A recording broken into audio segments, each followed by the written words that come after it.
সীমান্তে চলমান সংঘাতের অবসানে তাৎক্ষণিক ও শর্তহীন যুদ্ধবিরতিতে রাজি হয়েছে থাইল্যান্ড ও কম্বোডিয়া। এ যুদ্ধবিরতি সোমবার রাত 12টা স্থানীয় সময় থেকে কার্যকর হবে। 28 জুলাই সোমবার মালয়েশিয়ার প্রধানমন্ত্রী আনোয়ার ইব্রাহিম এ ঘোষণা দেন। কুয়ালালামপুরে উচ্চ পর্যায়ের এক বৈঠকের পর এ সিদ্ধান্ত জানানো হয়। আনোয়ার ইব্রাহিম বলেন, দুই দেশের নেতারা যুদ্ধবিরতি মেনে নিয়েছে। সোমবার মধ্যরাত থেকে শর্তহীন যুদ্ধবিরতিতে প্রবেশ করবে থাইল্যান্ড ও কম্বোডিয়া। গত 5 দিন ধরে সীমান্তে গোলাবর্ষণ ও পাল্টা হামলায় 2 লাখেরও বেশি মানুষ বাস্তুচ্যুত হয়েছে।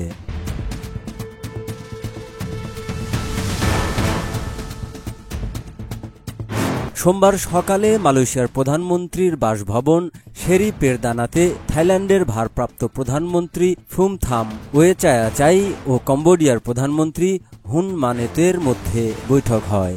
আলোচনায় যুক্তরাষ্ট্র ও চীনের প্রতিনিধিরাও মধ্যস্থতা করেন।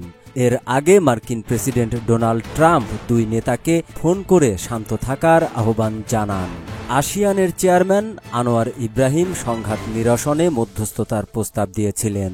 তবে বৈঠকের আগ পর্যন্ত সীমান্তে গোলাবর্ষণ অব্যাহত ছিল।